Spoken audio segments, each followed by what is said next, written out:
दोस्तों नमस्कार, मैं सौरभ गोस्वामी। 2022 के विधानसभा चुनाव की तैयारियों में सभी लोग लगे हुए हैं, पार्टियां भी लगी हुई हैं। आम आदमी पार्टी के जिला अध्यक्ष हमारे साथ हैं ललितपुर के हरदयाल बाबू जी। इन्हीं से हम जानते हैं कि समाजवादी पार्टी का क्या स्टैंड है और 4.5 साल में मौजूदा सरकार ने कितने काम किए हैं, जो वादे किए थे उनमें से कितने वादे उन्होंने पूरे किए हैं। बाबू जी स्वागत है आपका। मैं हरदयाल सिंह लोधी एडवोकेट जिलाध्यक्ष आम आदमी पार्टी ललितपुर। मैं आपको बताना चाहता हूं कि वर्तमान सरकार ने भारतीय जनता पार्टी की जो सरकार चल रही है, जो वादे किए पूरे वादे फैले उनके, एक भी वादे में पास नहीं हुए। किसान बिल पास करके किसानों के दुश्मन बन गए हैं।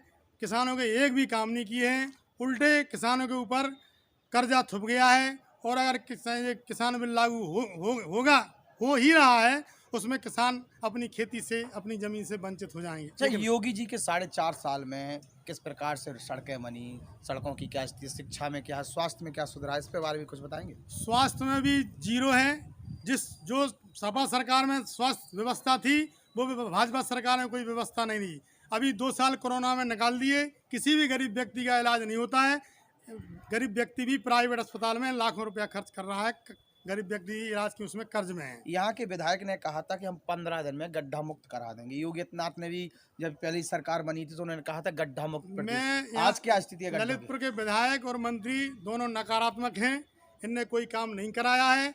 और मैं आपको बताना चाहता हूँ कि डीएम साहब की मुख्य सड़क है, स्टेशन रोड सड़क है, उसमें गड्ढे हैं। रोजाना मंत्री जी निकलते, विधायक जी निकलते। गेस्ट हाउस के सामने गेस्ट हाउस के सामने की सड़क में अभी भी गड्ढे हैं। आराम से कोई नहीं जा सकता। भारतीय जनता पार्टी का जो कार्यालय है उसके बाहर भी गड्ढे भारतीय जनता पार्टी के कार्यालय के सामने भी गड्ढे हैं। हमारे पूरे शहर में कोई गड्ढा मुक्त सड़क नहीं है, सारी सड़कों में गड्ढे हैं। अच्छा, इसके बाद और भी चीजें हैं जो प्रोजेक्ट की बात कर रहे हैं, चाहे मेडिकल कॉलेज की बात कर रहे हो, चाहे एयरपोर्ट की बात कर रहे हैं। यहाँ भारतीय जनता पार्टी के विधायक और मंत्री सिर्फ पूजन कर देते हैं, वहाँ कुछ बने चाहे ना बने। कोई अभी अभी अभी सैदपुर में एक हब बन रहा है, वो अभी उसका कुछ नहीं हुआ है। एक अता पता नहीं है। मेडिकल कॉलेज स्वीकृत हो गया, कहते पैसे आ गए, उसका भी कोई अता पता नहीं है।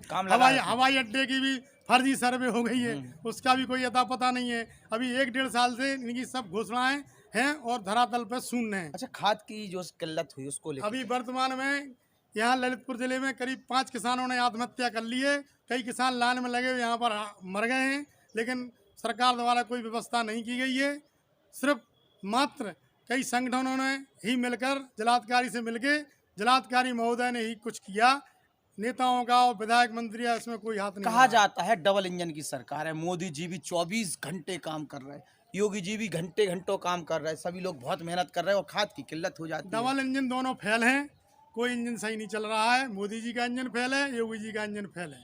अच्छा बाबूजी, चलिए मोदी जी फेल हो गए, योगी जी फेल हो गए, विपक्ष कहाँ पर है? विपक्ष में आम आदमी पार्टी देखो दिल्ली में कितना काम कर रही है। यूपी में भी हमारी सरकार बनेगी तो हम बस फ्री, अस्पताल फ्री, शिक्षा फ्री, चिकित्सा फ्री, पानी फ्री, बिजली फ्री, और बिजली के जो पुराने बिल हैं वो भी हम माफ़ करेंगे। हम लोग धरातल पर काम करेंगे।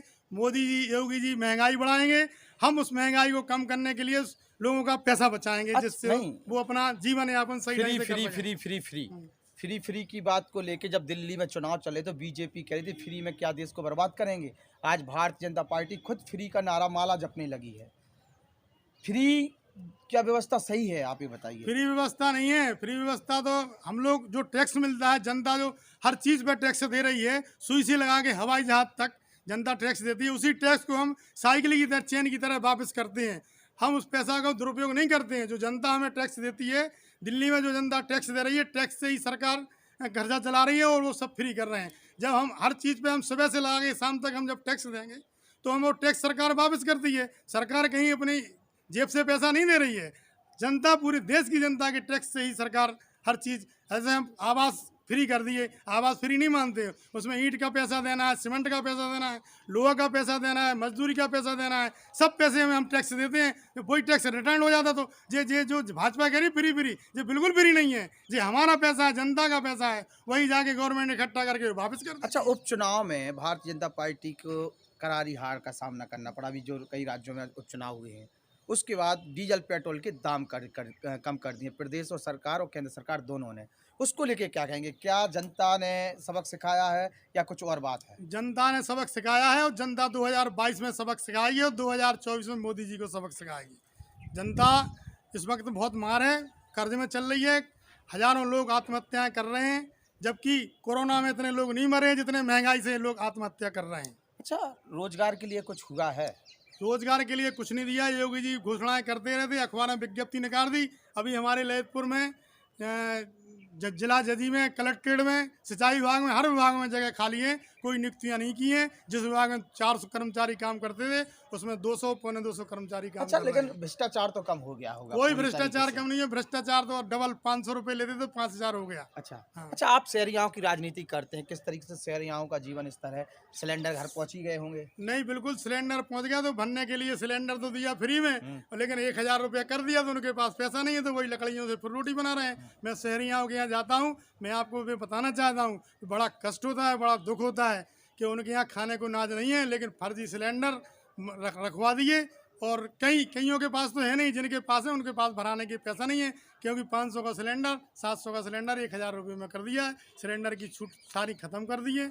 इसी प्रकार से सरकार जब टैक्स भुगत रही है तो उसमें हम फ्री का नहीं कह सकते। सरकार जनता का पैसा जनता को ही देती है। अच्छा, अरविंद केजरीवाल ने घोषणा की है कि उत्तर प्रदेश में वो सभी सीटों पर चुनाव लड़ेंगे। बिल्कुल 403 सीटों पे ही चुनाव लड़ेंगे। किस प्रकार के प्रत्याशी होंगे? नहीं, सब प्रत्याशी होंगे। आम आदमी प्रत्याशी होगा, कोई भ्रष्टाचार वाला, कोई गुंडागिर्दी वाला, क्रिमिनल हिस्ट्री से जैसे अन्य पार्टियां भाजपा, सापा, कांग्रेस और बीएसपी जो क्रिमिनल लोगों को टिकट दे देती, क्रिमिनल नहीं, बिल्कुल साफ सुथरा व्यक्ति आएगा और 403 विधानसभा में चुनाव लड़ेंगे और हमारी सरकार बहुमत से सरकार बनेगी। अच्छा, टिकट कब दे रहे हैं? टिकट कब घोषित? टिकट हमारी 21 तारीख को केजरीवाल जी आ रहे हैं लखनऊ में जी, उसी दिन घोषणाएं होगी। उसी दिन घोषणा होंगी। आम आदमी पार्टी आम आदमी उसकी शुरुआत कर देगी। शुरुआत नहीं, अभी 100 सीटें हमारी अभी घोषणा हो चुकी हैं। हो चुकी। प्रदेश अच्छा में। अच्छा, ये कह रहे हैं कि जो अभी एक चर्चा हो रही थी लोधी समाज की, अभी लोधी समाज के कुछ नेता जो अभी तक सो रहे थे एकाएक जागे और उन्हें महसूस हुआ कि लोधी समाज के लोगों पर अत्याचार हो रहे हैं।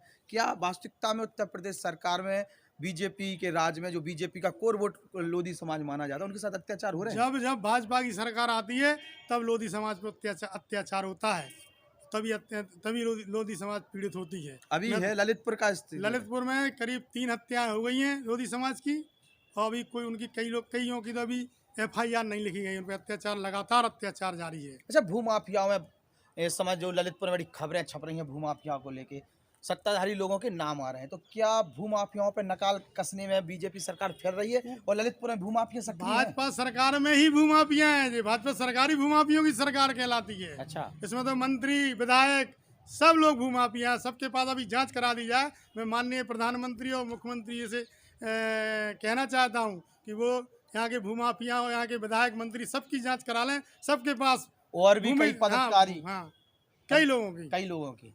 तो ये हरदयाल बाबूजी जी थे जो बिल्कुल स्पष्ट बोलते हैं, मुखर वक्ता हैं और अपनी बात रखी है उन्होंने। चुनाव के बारे में बताया है। अरविंद केजरीवाल जी लखनऊ आ रहे हैं, वहाँ से और भी सीटों की घोषणा होती हुई नजर आएगी। भूमाफिया पर बोले ही हैं, महंगाई पर भी बोले ही हैं, डीजल पेट्रोल के घटते हुए दाम पर भी बोले हैं। देखते हैं 2022 का दृश्य क्या होता है, आम आदमी पार्टी कहाँ पर खड़ी नजर आती है। नमस्कार। जय हिंद, जय भारत।